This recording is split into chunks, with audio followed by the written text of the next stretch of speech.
Well, hello everyone. Welcome back to my YouTube channel, Stealing from the Future.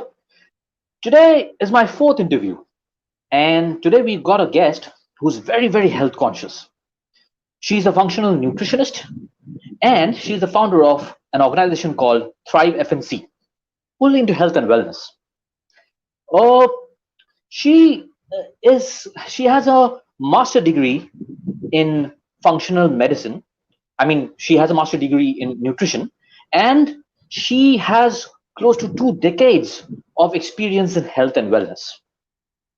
She actually discovered the benefits of functional medicine when her own health took a nosedive.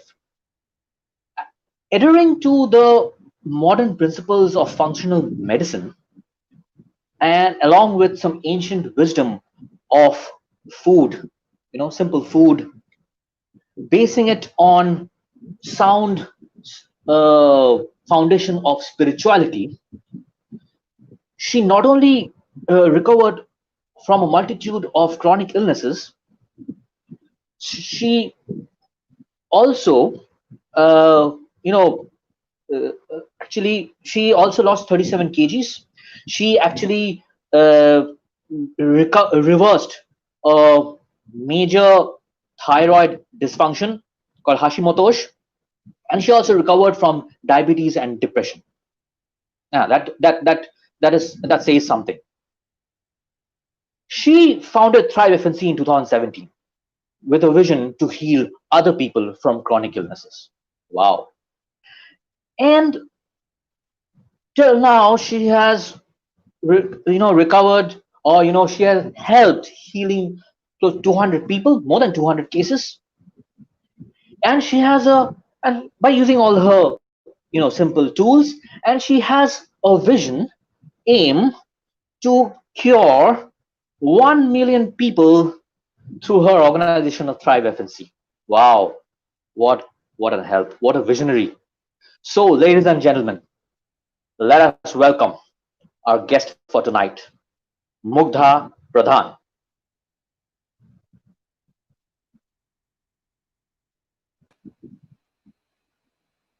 Hi, Shomo. Thank you so much for that absolutely wonderful intro.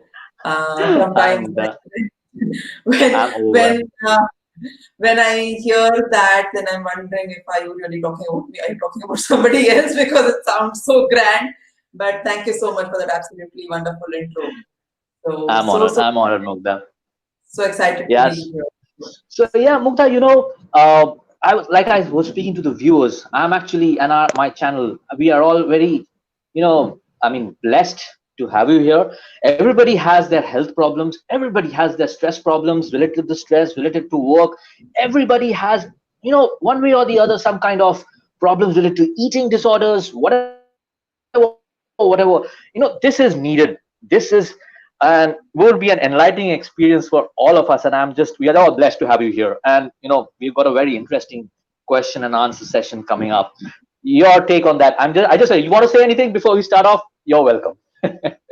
No, I'm really excited to be here. I love talking about nutrition and health, and people owning their own bodies, and I'm just really looking forward to this conversation we have because like I know you're going to ask me a lot of questions. I don't know what's going to come out of those, but I really hope it's something of value that people could take away and apply by the end of the session itself. So let's get started. Absolutely.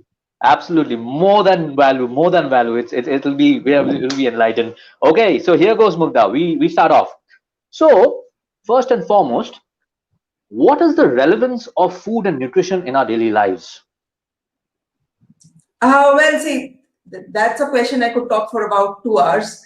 But the thing is, see, all of us, we only exist as long as our bodies exist, right? The minute somebody dies, you stop existing.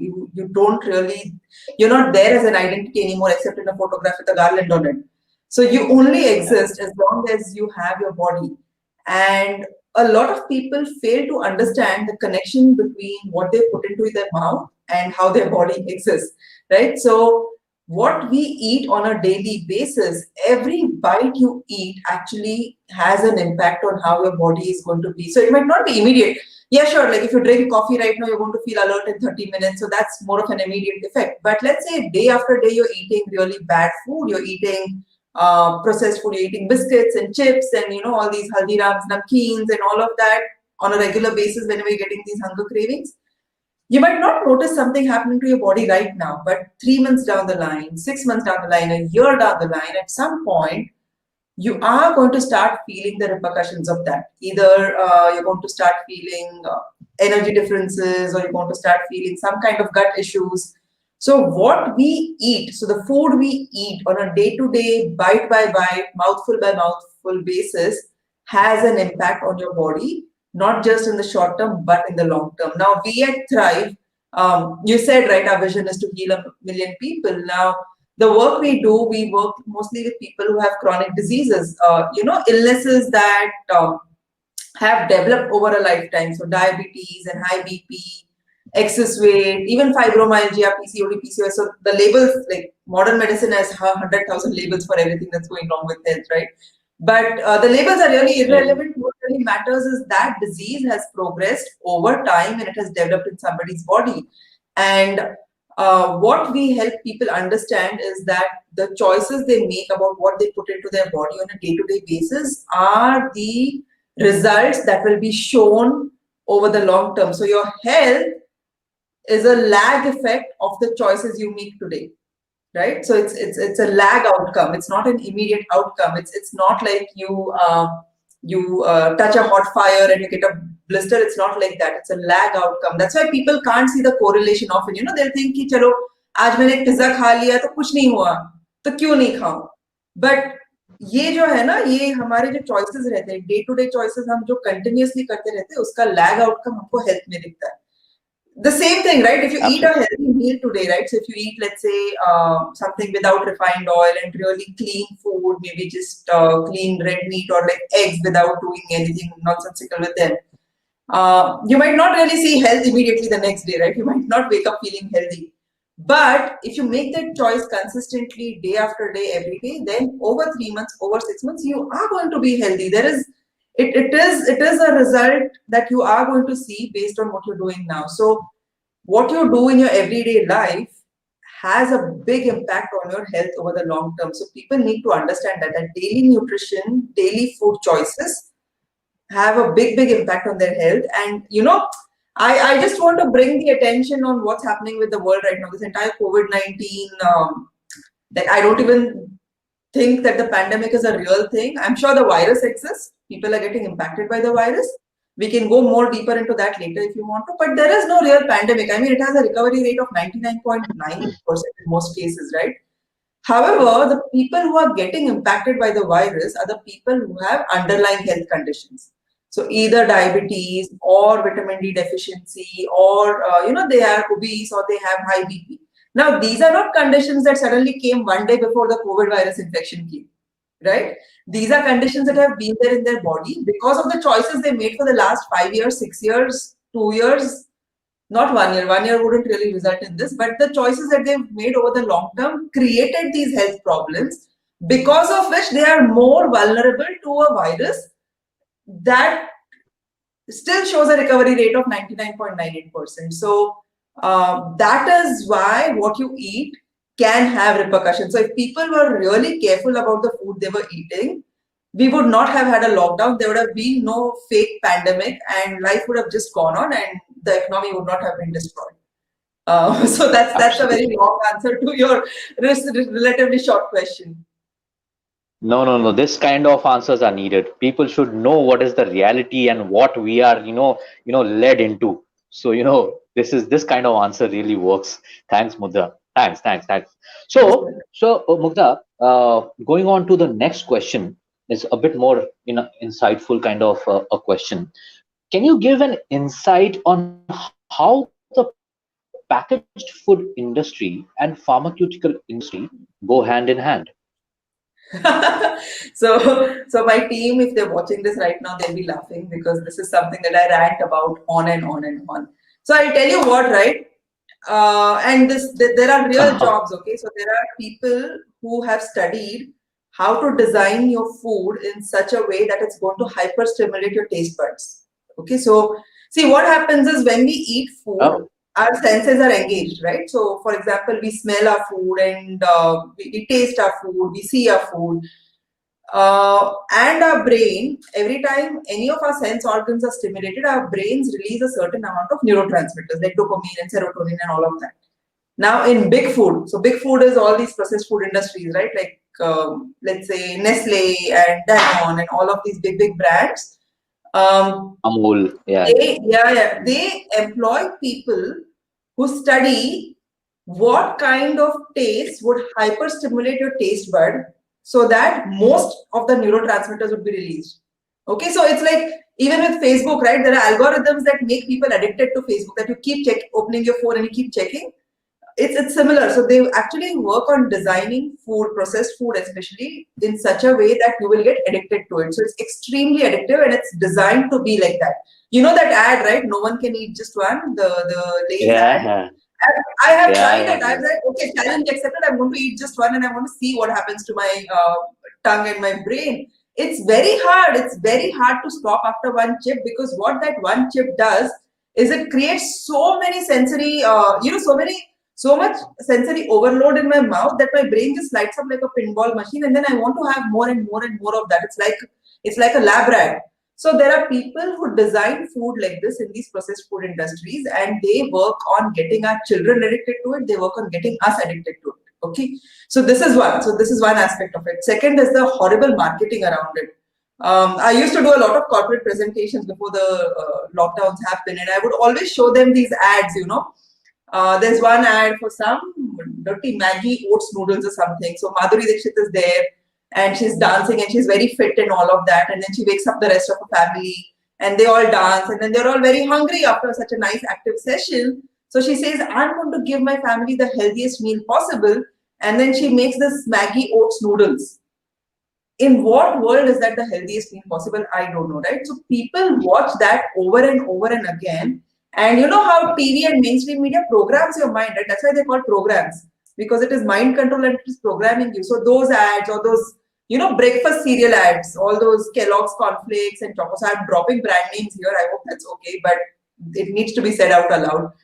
They make these ads where आप देखते हो कि सुबह उठ के school जाने से पहले एक बोल कॉर्नफ्लेक्स खाओगे तो आप ज्यादा स्मार्ट रहते हो दिन भर. Those kind of ads, right? So parents watch that and they think, oh, this is the right thing for me to do for my child, and they end up buying the brown bread, what is that, fortified jams, and it's horrible. So there's a lot of media programming that's going. There's a lot of addiction based engineering going on in that food. So yes, people get addicted to that food. Okay, so that is one aspect of it. Now the problem is that food creates disease. There are no two ways Yeah. about it.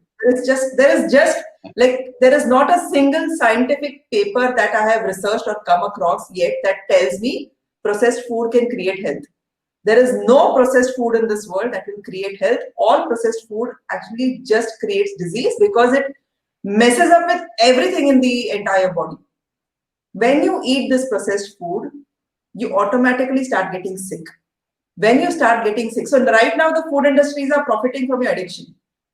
When you start getting sick, the next level of profiting starts coming. That's the pharmaceutical companies. Because let's say you've eaten a lot of this horrible food, like digestive biscuits you've eaten or brown bread you've eaten. You've developed diabetes over time.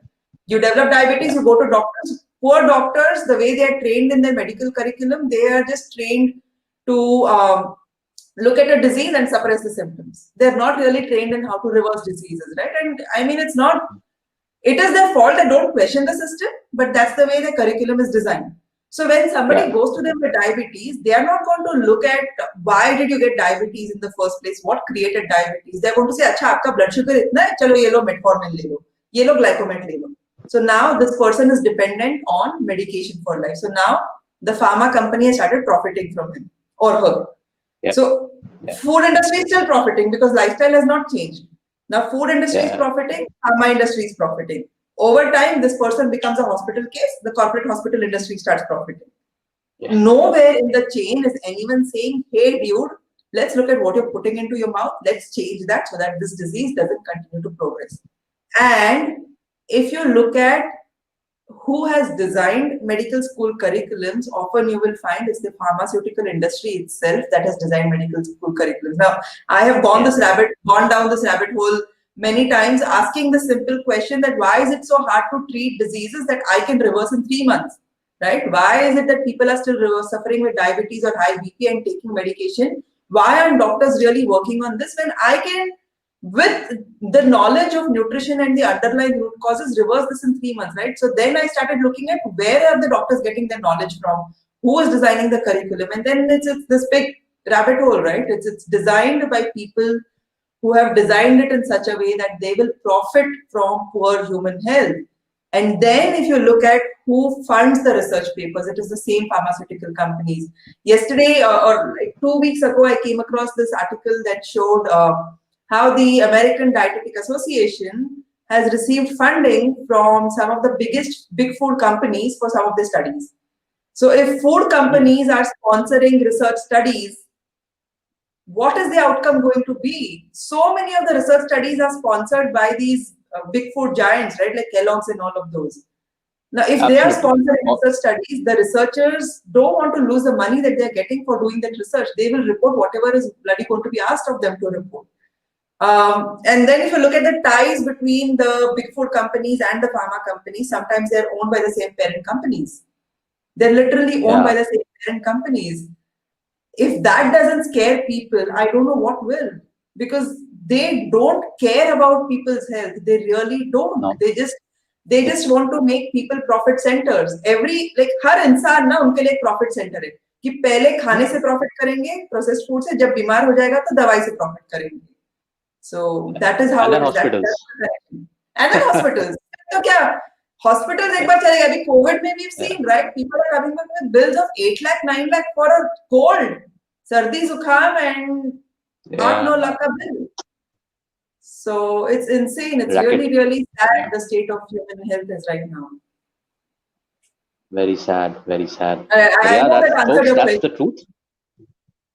Yeah. That's the truth, and this is what we always dread, and that is the truth. And this is, you've seen some movies also, like Gabbar is Back and all. In those, you've seen how the hospitals treat patients, and even if a patient is dead, I mean, still they are being said that abhi tak zinda hai. We need these more medicines. Please give this much amount, and then we can cure him. So Yep, that's yep. really bad. Really So bad. human beings are looked at profit centers, and we'll again, like through the questions, we'll go through this, but that's why I keep telling people, own your body. Like if you own your body, no one can make it a profit center, right? Like you own your body, you learn how to take care of it, so you will stop allowing these nannies to come over and make money out of you, out of your Yeah, illness. absolutely. Need to be clever. Yeah. Yeah. Okay. That was really insightful. That was really nice. Now, folks, Mugda, while we are at this topic of pharmaceutical industry, I would like to make one next question on a more serious note, and I would like to proceed accordingly. And folks, I would want to give a disclaimer before we go on to the next question. The next question, the topic: we don't promote any kind of substance or alcohol consumption in the next question. It is just for our knowledge and awareness going forward. So here goes. Uh, you see, there's a lot of comparison between hemp and alcohol. The benefits, or how it affects our body, and it is found out that hemp is used in 44 medicines in Ayurveda, and also it is known as the king of Ayurveda plant.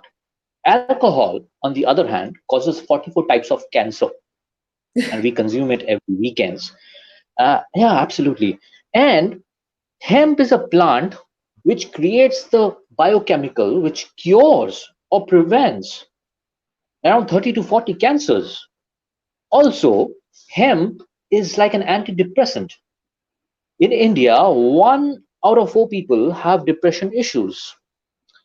Alcohol, on the other hand, creates more depression in the long run. Hemp has not killed anybody till date. or due to overdose or anything. Alcohol has killed so many people due to consumption of overdose or whatever. So my question to you is, Mugda, is the alcohol industry related and supported by the pharma industry and the government for money making schemes? Your views on that? See, Shamu, this I have not really investigated the connection between the alcohol industry and the pharmaceutical industry. But if I just had to hypothesize, I would say yes for sure, right? Now, it's really weird. Like we had lockdowns, for example. And in the first phase of opening the lockdown, the government opened alcohol shops. The lockdowns were designed for what? Like stay healthy, stay safe, or some shitty slogan that I can't even remember what the slogan was. But apparently, the Stay government safe. seemed to care Yeah. about your health. If somebody cared about your health, the last thing they would do is open alcohol stores, because alcohol, now in my work, I have seen that alcohol can have such destructive effects in the body. You spoke of all the research, like you spoke of how in how many different ways alcohol can kill you. Well, alcohol can destroy your liver, alcohol can destroy, that's the reason why alcohol results in depression, because alcohol actually destroys your brain cells also. Now, knowing all of this is public domain information. This, you and I don't have to be any kind of ultra cool researcher to go and find out the bad effects of alcohol. Alcohol is injurious to health. Knowing this, somebody who's with authority says that we are here to care for your health and we want to take care of everyone's health, and then they go and open alcohol shops is the first thing, then yes, it leaves me wondering too, what is the nexus between the government and the alcohol companies. But I really don't have any research to back this. Maybe after we finish this show, then I'm going to go look for this, because I don't have an outright answer to give you, right? But for sure, I think there is a very deep political nexus between the alcohol industries and the government and the pharmaceutical industry. I don't doubt it at all. And I'll tell you something else. Now, in my work, I actually connect with a lot of doctors also, right? Like I have really good doctor friends. And a lot of them become doctors because they really want to heal people. They don't really become doctors because they want to profit out of money, people's sickness. And one friend was telling me this, right? Like when doctors have their conferences, like doctors are supposed to go for all, like, to maintain their license and to practice, they're supposed to go for these conferences every year. So apparently, these conferences that they attend are usually in like some luxury hotel or resort.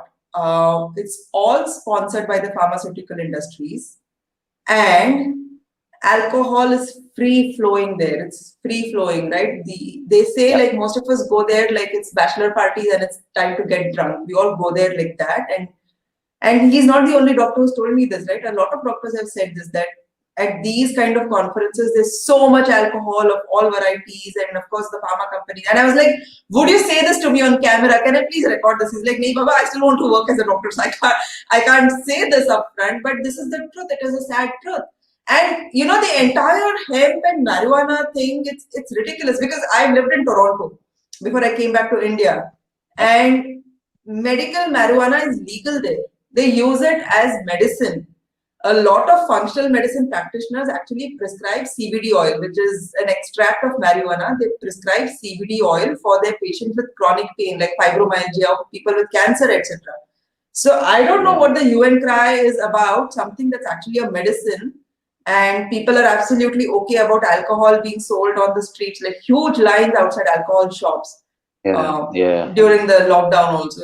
It's stupid, it's insane, and it should give people a sense of where whose priorities are. If somebody cared about your health, alcohol shops would not be the first thing that they would open.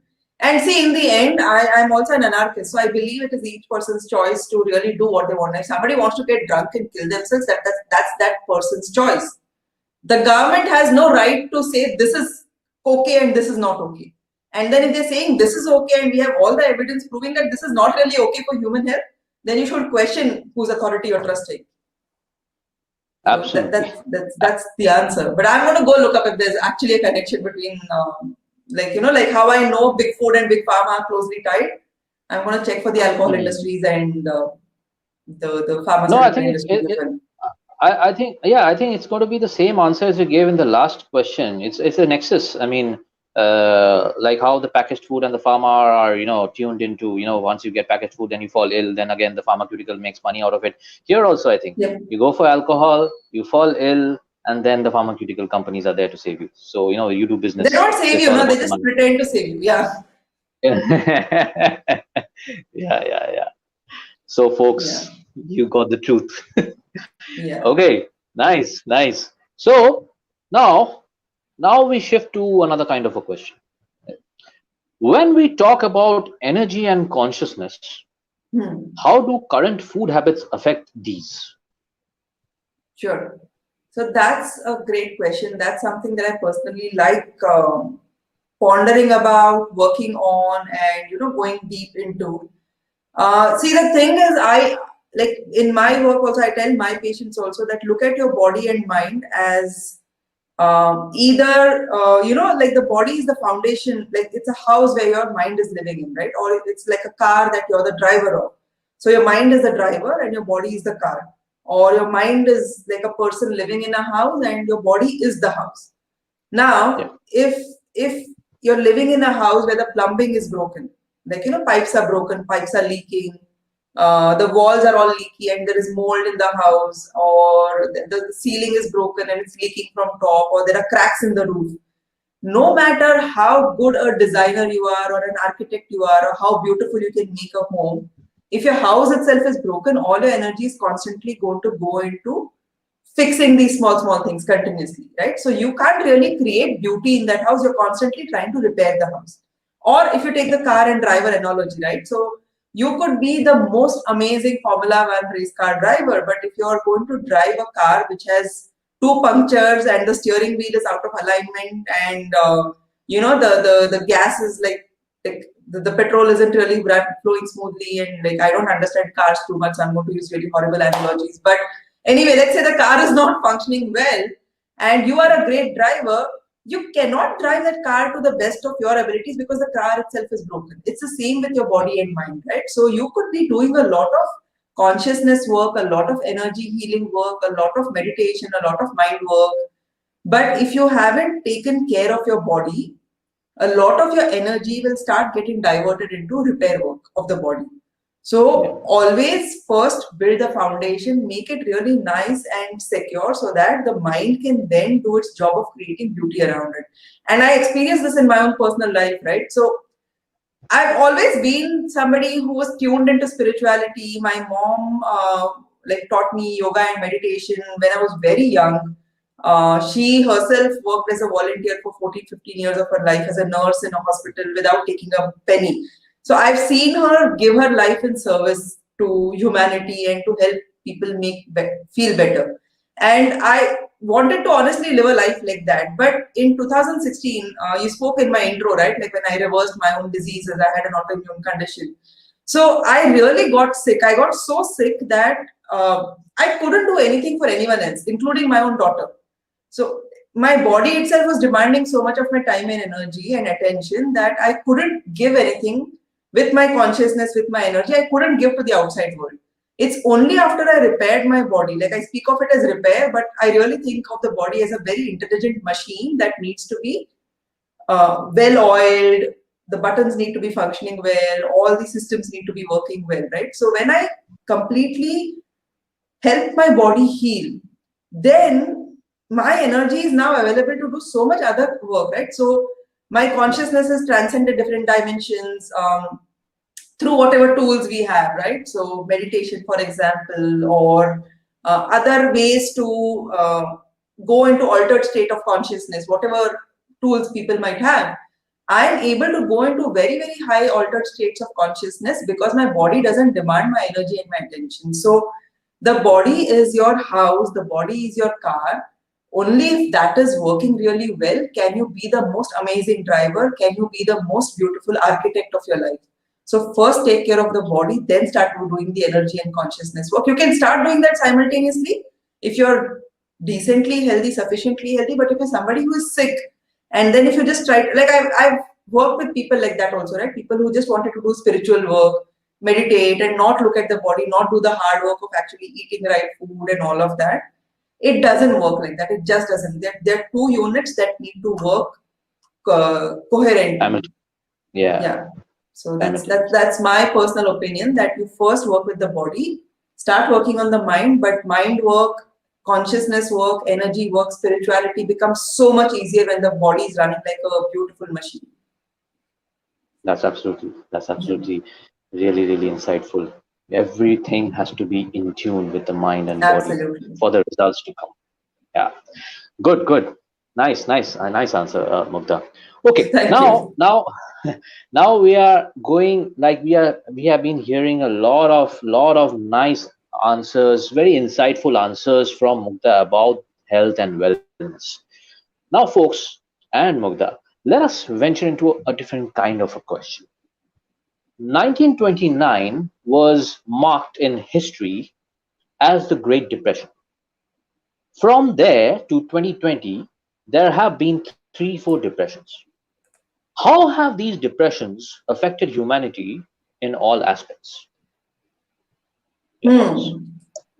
So I can share my thoughts on this, but I am no expert in this field, Shomo. It's a question that's completely out of the left field for me. But like I don't like how I study the body and nutrition and health. I don't really spend so much time studying economics and politics. And I know like maybe that's not such a good thing to do because everything is tied. It's all one thing in this reality that we live. Yeah. But see, like I know that like the first Great Depression was caused by an oversupply. Like Americans just overproduced, and then Europe went into a crash because nobody could buy. So that thing kind of led to the first Great Depression, and then the second one happened because of an oil shock. Oil prices just went up, and no one could buy oil. And then the third one because of the subprime crisis. And then, like if you look at it, US has been at the root of so many of these depressions.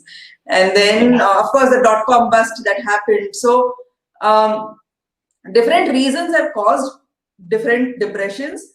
But from my very non-critical, just a very layman perspective on what I think is the outcome of these depressions and now whatever is happening with this idiotic COVID-19 lockdowns, I can only say one thing, that uh, the rich got richer and the poor got poorer. I don't know if that if that oversimplifies it, but the people who got the most or the worst impacted by all of these depressions were the people who are already not doing so well, right? The daily wage earners, the people who dependent on, like in today's times, it's daily wage earners. In 1929, it must have been a different category of people. But the people who got impacted most by these depressions were the people, the masses, the ones who are already suffering with poverty and less resources were the ones who got impacted the worst, while the rich became richer. And we're seeing the same pattern even now. Jeff Bezos,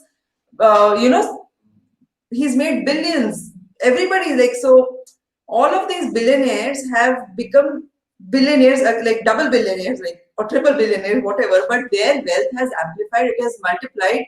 For some vague reason, they are more insulated from whatever happens in the world, and the ones who get hit the most are the ones who are already suffering always. So they lose their jobs, they lose their lives, the world like loses more of humanity from the masses, and the top 1%, the elitists, never seem to be impacted by these depressions. They always seem to be insulated. We're seeing the same idiotic pattern even happen now. It's the daily wage earners who died. It's the migrant workers who are walking home who died. It's the people who had daily jobs, who are out of jobs and who are hanging themselves and who are committing suicide. Farmers are committing suicide.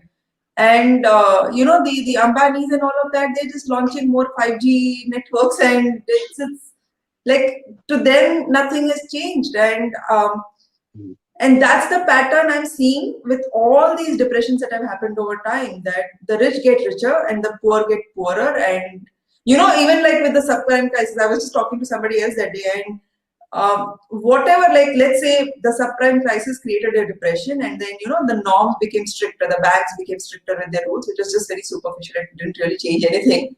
But whatever, like demonetization, right? It was supposed to be done as a method to reduce black money.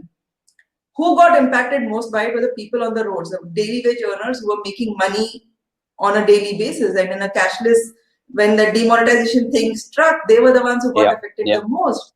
While the rich were insulated, and I think that's why, I get sometimes annoyed that why are people understanding what this lockdown is doing to the economy? And I think the people, for example, my friends or the people whom I studied with or my colleagues when I was in the corporate world, none of them seem to give two bits about all of this because they are really insulated. They are sitting at home, they're getting their salaries, they're getting their Amazon से order करके online delivery सब आता है, Zomato से खाना आता है, Uber book करके कहीं जा सकते हैं.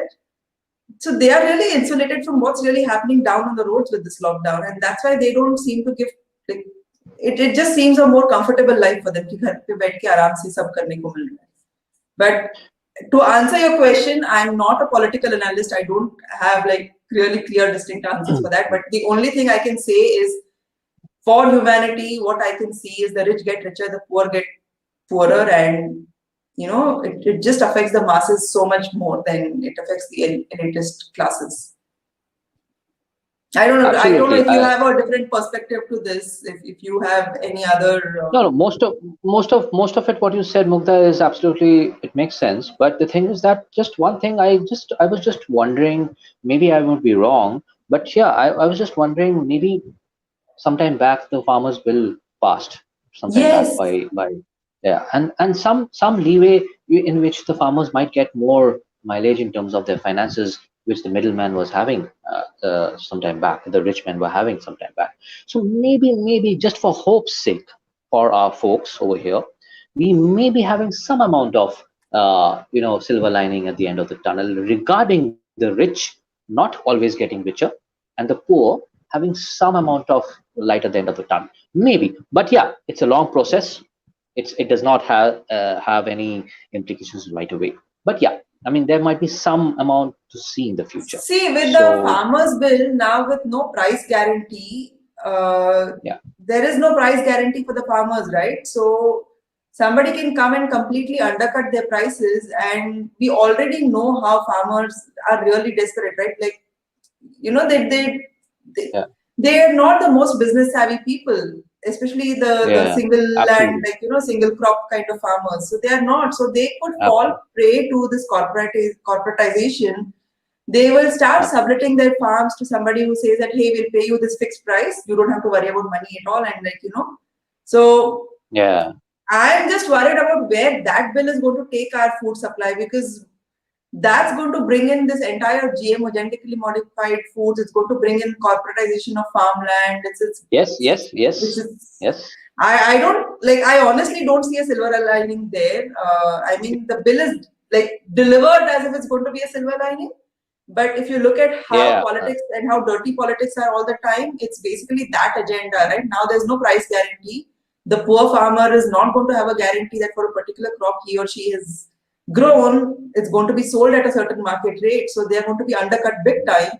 And I don't want to be overtly pessimistic, but I always look for patterns, right? Like, not not ever in the history of India have I ever seen the government make a decision that has overall generally benefited the poor man. Never. yeah. It's always been some pros and cons here and there. Yeah, yeah, Always yeah, been like that. Yeah. Cool, cool. It was very nice. It was very nice. I mean, see, you got so much knowledge about the all these conspiracy theories as well. yeah. Okay, good, folks. We are having some very variable kind of discussions over here. So coming back to Mukta's topic, yeah. The next question. So, what is the importance of eating the right food in the current pandemic? Oh, this one. Oh my goodness, did you see the kind of hoarding that happened when the pandemic was announced? People went to stores and the first thing that they stocked their carts were with all the Maggie packets. So Maggie went out of stock Yeah, in stores, okay? yeah, Then, all these soda bottles like 7 Up and Pepsi and Thumbs Up, and then all the biscuits and all the namkeens. Like, mm, there was an apparent health crisis, apparent, mm, that mm. there was going to be a shutdown because there was a virus that was like, the visuals that they were showing us, like China, people were walking on the road and then they were just dying, right? Dropping dead. Where are those people?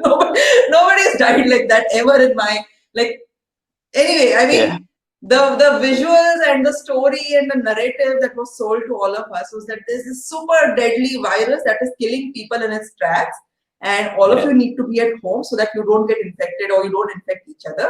So we are doing this for your safety. So stay home, stay safe. And what do people do? They go and buy food that's going to make them sicker. So here's the thing. Now, I've done a lot of sessions around immunity and eating the right kind of food in a pandemic, if at all there really is a pandemic. I keep saying I don't even believe there's a real pandemic.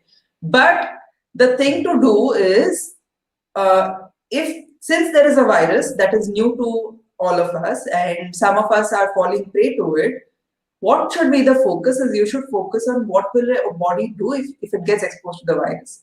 So in this scenario, your immunity is your, like, it's your weapon, right? It's your weapon against a Yep. virus, Yep. because any Yep. virus, now there are a lot of theories that there are no viruses also. It's basically exosomes that, like, if you have a lot of toxins in your body, then your body expels those exosomes, and that is what even the PCR test is managing to capture.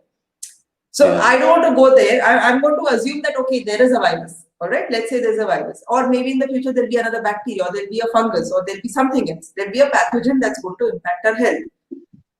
The only thing that will keep you safe is your own immunity. Only thing. There is no vaccine in the world. Even if you look at how vaccines are designed, what they claim is once you inject yourself with a vaccine, it creates immunity against that virus. Which means immunity is the answer, not the vaccine. Yeah. So anything that is going to attack you, you should be strong enough to counter-attack it. And the counter defense, the counter-attack in your body is your immunity. Now, what will make your immune system strong is you provide your immune system all the raw materials it needs to be strong. What does a good immune system need? It needs zinc, it needs B vitamins, it needs vitamin D, which vitamin D you get from the sun. And then everybody was asked to be inside home then in the lockdown, getting no sun exposure, which is, again, like, in what world does that make sense? But you need good quality protein, and you need to make sure you get vitamin A. So all of these vitamins and nutrients are what help in creating a very strong immune system in your body. Where do you get these nutrients? From food, of course. Will you get them from Maggi packets and biscuits? Absolutely not. You will never. Yeah. Will you get them from supplements? Yes, to a degree. Okay, because let's say you're not getting enough vitamin D exposure, then a good quality vitamin D supplement is your best answer then, right? Because if you just can't go in the sun, your body is not going to make it, and you still need your vitamin D. So let's say you have no access to a good quality food, and or maybe you're a vegan or you're a plant-based eater, and you're not getting enough protein from your diet, then you will need to add a protein supplement to get the amount of protein that you need. But your food primarily is the source for where you get all these nutrients. Now, people need to understand this, right? So, again, I'm saying people don't see the connection between what goes into their body and the final outcome that they see. So, everyone gets scared of COVID-19. Everyone gets scared of, oh my God, this disease has come, it's attacking us, it's killing us. I haven't worn a mask for the last 6 months, Shomu. I go out without a mask. I just wear a mask in, like, shops where it's absolutely compulsory. There also the security guard checks me, and then I enter the shop and I pull the mask down because I can't breathe in a mask.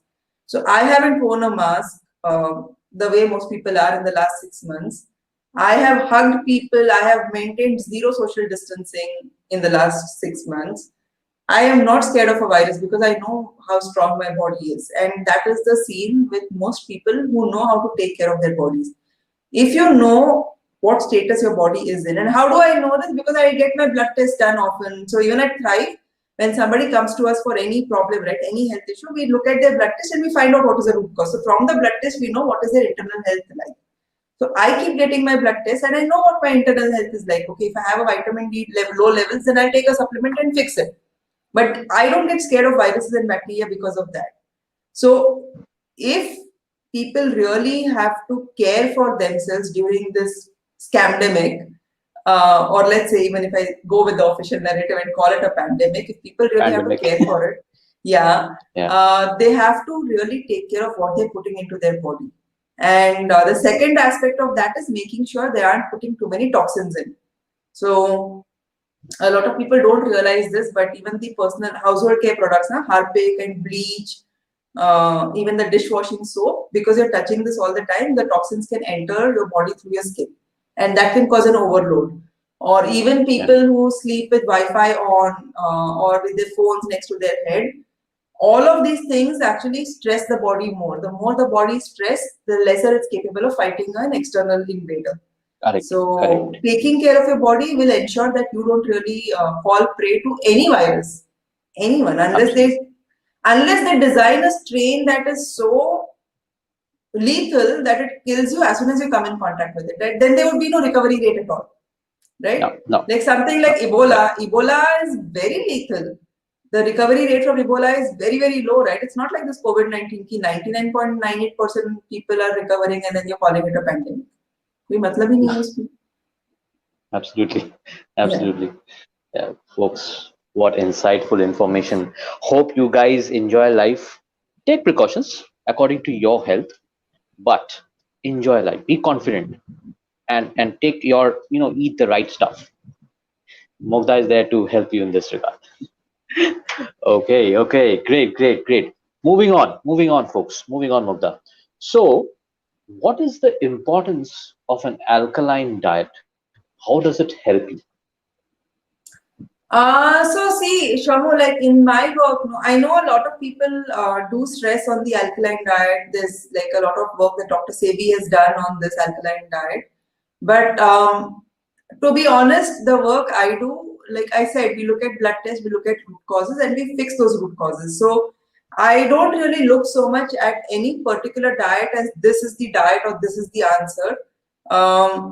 Also, see, the thing is, our pH, our body ka pH exists in a Yeah, very fine line. So you can't really suddenly make it alkaline like that with just some food or alkaline water and expect that the body will stay in an alkaline state. It's not really the science I have researched doesn't really prove that your body can um, pH can be maintained, like you can change alkalinity or acidity like that, because any kind of shift like that dramatically will actually be stressful for the body.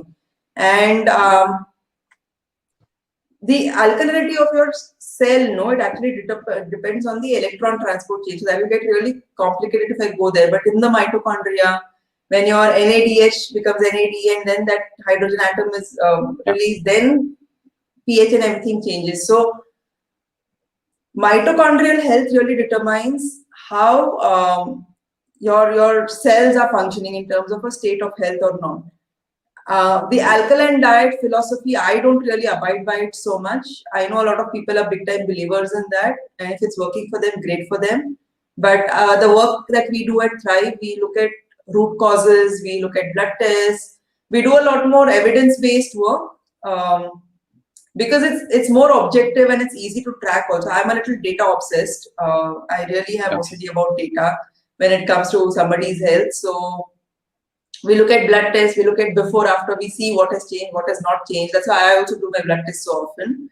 And these are really reliable tests, right? These are not like that fake PCR test that's being done for COVID-19. कोई भी swab ले लो और amplify करो. These are standardized, validated lab tests, जैसे your hemoglobin, your CBC, your iron status, and all of that.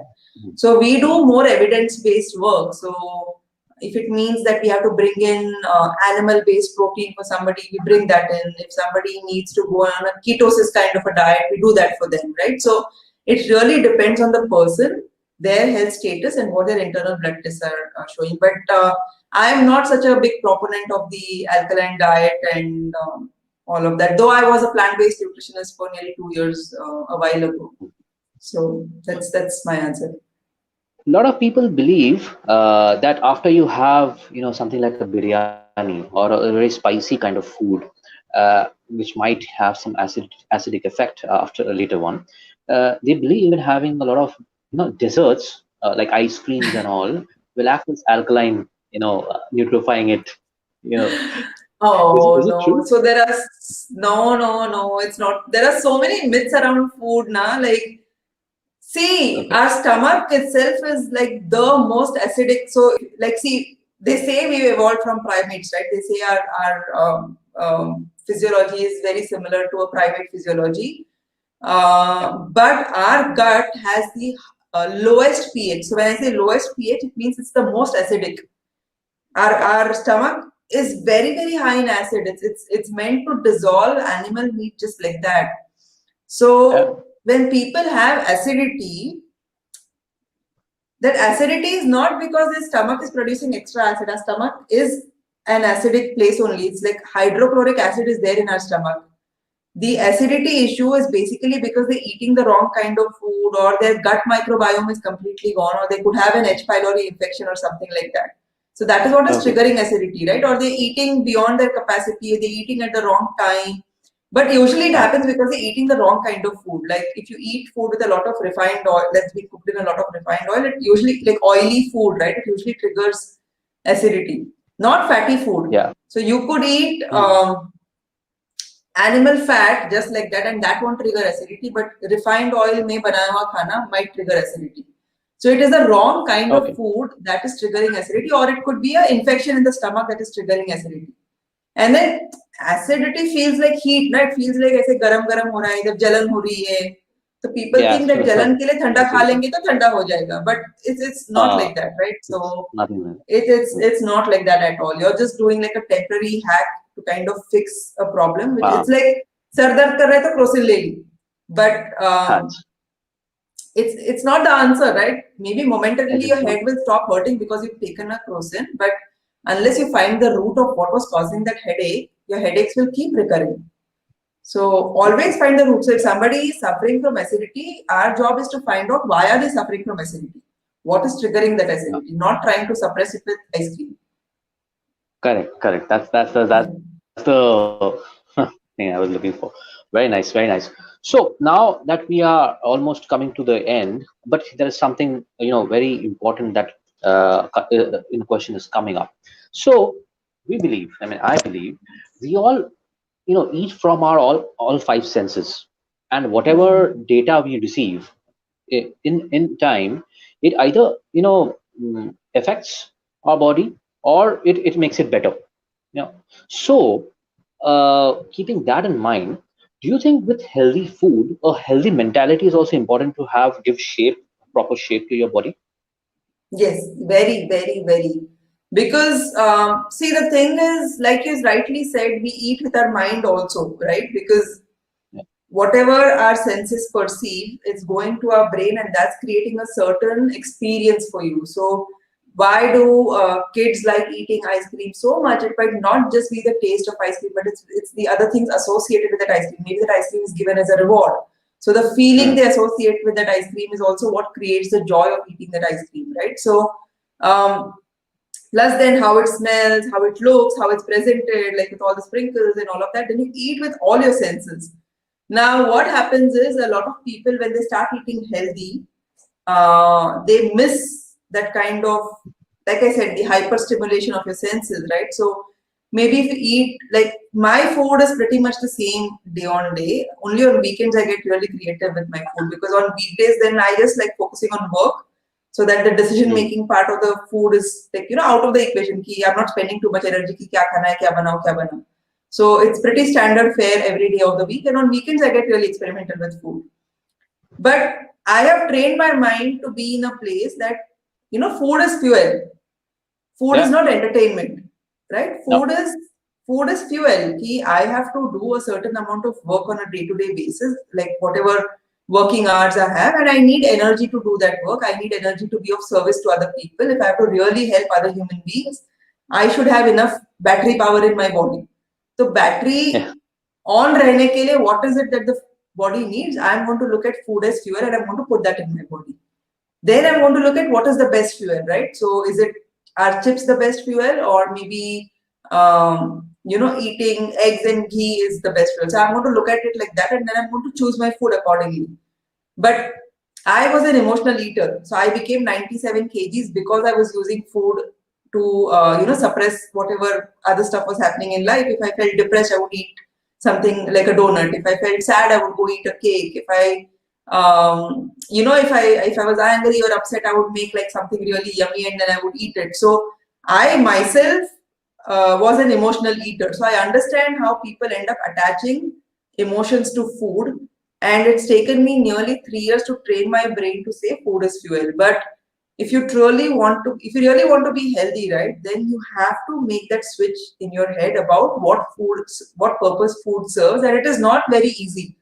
Sometimes it needs somebody else to help you with this, right? Like that's why the coaching Yeah. also becomes important, because you might lose objectivity, right? Like you might have a fight with your best friend, or you might be really frustrated with what's happening with the world outside. Like people are acting like absolute idiots, and you might just want to like forget all of that and just like Netflix and chill and Yeah. like binge eat something while you're watching Netflix.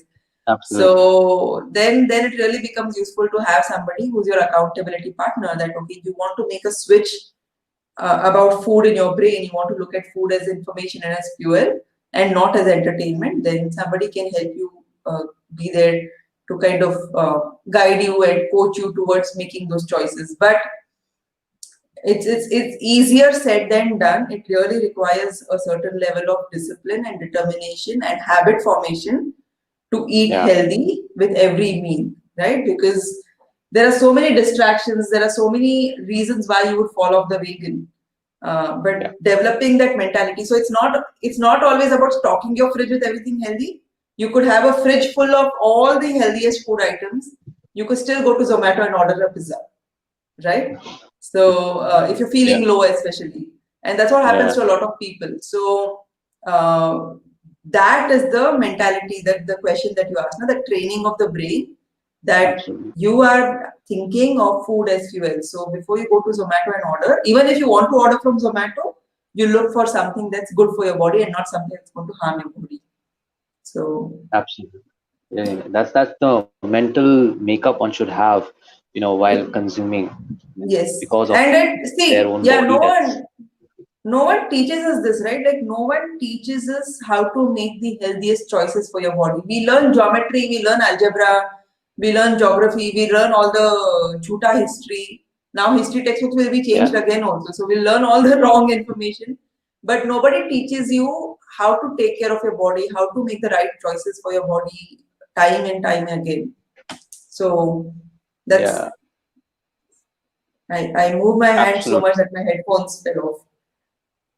Oh, but I could hear you. Anyways, yeah. Okay. So that's just really, really, very insightful and informative, and absolutely. So yeah, Mugdha, coming to the last question for tonight. Uh, Now, we all have discussed the Great Depressions. We all have discussed the kind of different immune and food related, health related questions and topics, and you've given a wonderful answer to all of them. Now, what is the probable future for humankind post 2020? Your views on that? If I have to look at if I have to look at the number of trolls on my Facebook post, then I have to say the future of humanity is like in dire straits. People don't seem to want to see the truth of what is really happening to them.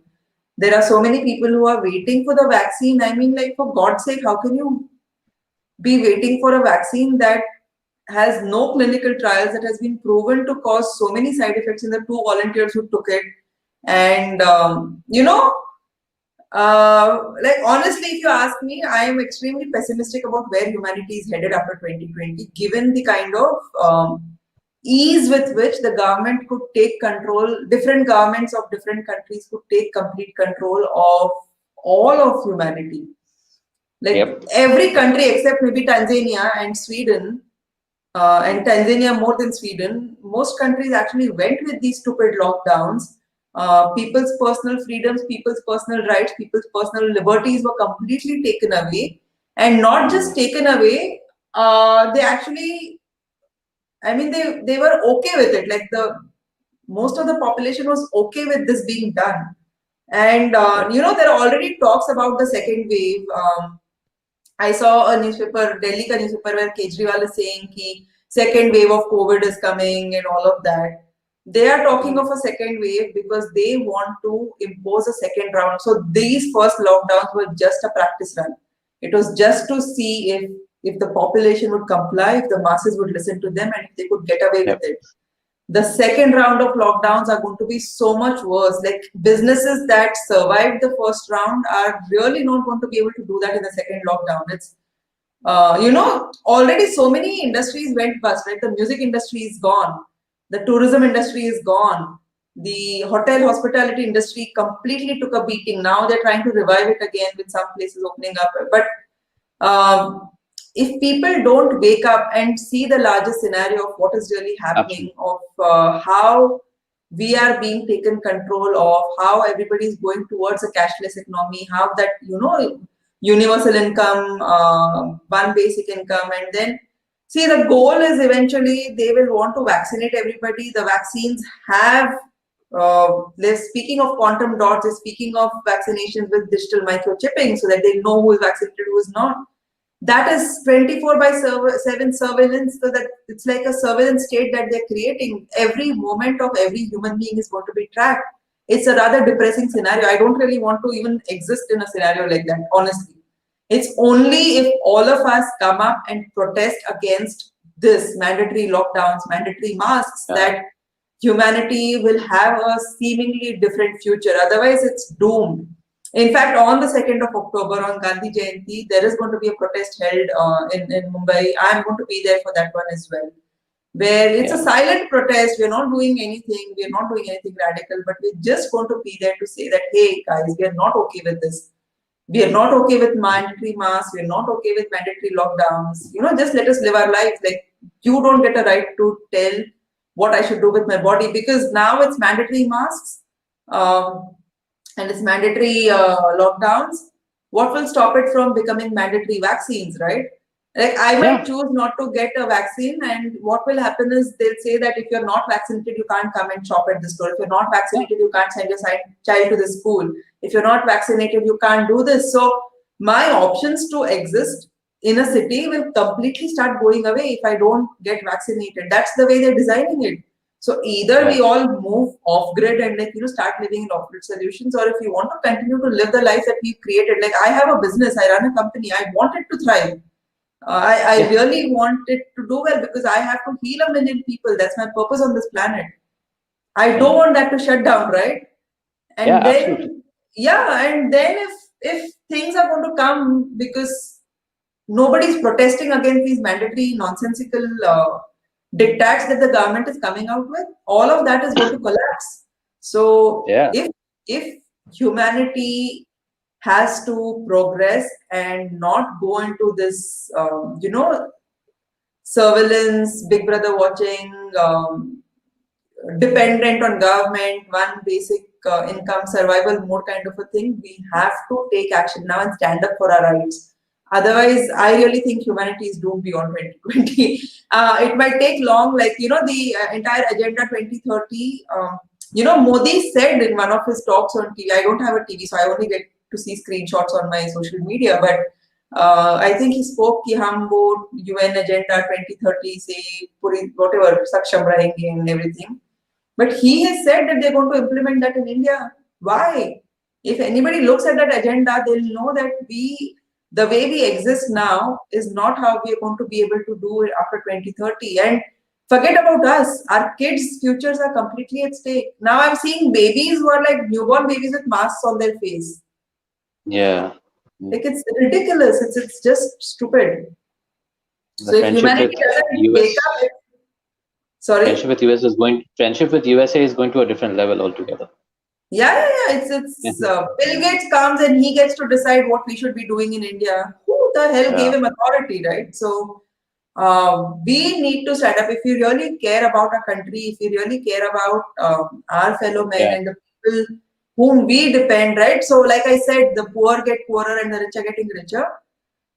What a lot of the middle class Indians don't realize is, as that economic crashes, right, as a daily wage earner economic crashes, slowly, that is going to percolate up to the middle class also, and the middle class is going to Yeah. collapse. It's Yeah. only the very, very uber rich that are going to survive this. Yeah. And the middle class is the backbone of the economy. Yeah. We So pay the taxes. Yeah. Yeah. but if the middle class doesn't understand how the daily wage earner Yeah. and that economy impacts their lives, They just think they live a very Yeah. cushioned life, right? Like maid ne chalo theek hai jhadu pocha kar diya hum logon ne, but that effect will percolate, it will crash all these people who are in the middle class. It's people need to wake up, and people need to see the larger picture, and people need to know what they're agreeing to, what they're saying yes to. It's not something that's very pretty. Jago, grahak, jago. That's what it I should be. agree. Like, You, just wake up, like, read. Like, there's David Icke who's been talking about this. There are so many people. yeah, There's Dr. Tarun Kothari. There's Johan, right? So Johan runs this channel yeah, called Keep of Freedom India. He's yeah. done some phenomenal content around this. People should just go watch it. I don't know why. Like, they'd rather watch a movie on Netflix than just see 20 minutes of something that's going Yeah. to open their minds up. Yeah, So, hopefully I'll also speak to Johan very soon. So, and Johan will yeah. also be on that one. Yeah, yeah. That's really nice. Yeah. And so yeah, Mugdha, I mean, this has been a wonderful hour of health and wellness and solutions to it, and how people should lead their lives going forward, whether it's a pandemic, without pandemic, whatever, how we should take care of ourselves, how we should stand up to the occasion, how we should question. I mean, we have certain rights. We should implement that. We should apply our common senses. So, folks, a big thank you to Mugdha. If you want to get in touch with Mugdha, just log on to www.thrivefnc.com and you can get in touch with Mugdha. She will be there to help you. And please, please, please, please take care of yourselves. Just watch this video over and over again, and you will get the expert's advice. Mugdha Pradhan. She was the one who made our evening here tonight. So thank you, Mugdha. Thanks a lot, Thank you folks. so It's been much. an Thank honor. you. You want to say anything? Yeah. You want to say anything before we have the closure on this? No, so Please, I we really would want want to to hear thank you something. for being such a wonderful host, because often I get invited on platforms to speak, and then like, I could really be uncensored here, right? Like, I could say all the things that I wanted to say and speak Yeah, of all the things that are really wrong, and often I don't get a chance to say that. So thank you for being such a wonderful host and asking me such amazing questions where I could actually say what I needed to say that I think people need to hear. So thank you so much. And folks, it's really easy. A virus is not the scariest thing on this planet. You know what's scarier? The government taking away all your rights. That is the real yeah. fear, right? So figure out how to take care of your health. I am always around to help. Own your body. Just a few simple blood tests can tell us what's the status of your internal health, and you reverse that, and you really don't have to be afraid of viruses and bacteria and other stuff that's flying around in the air. That's always been there for billions of years on these planets. Humans came much later. Viruses were always around, so we can't really hide from them. They'll always be there in our environment. Thank you. Thank you. That's really insightful, folks. Thank you, Mugdha. You've been a All wonderful right. guest. Thank you for all your knowledge. And we'll take our leave over here. Folks, don't forget to like, subscribe to my channel, Stealing from the Future, and we'll have more such programs in the future. Thank you. Thank you, Mugdha. Thank you, folks. You're most welcome. Bye bye.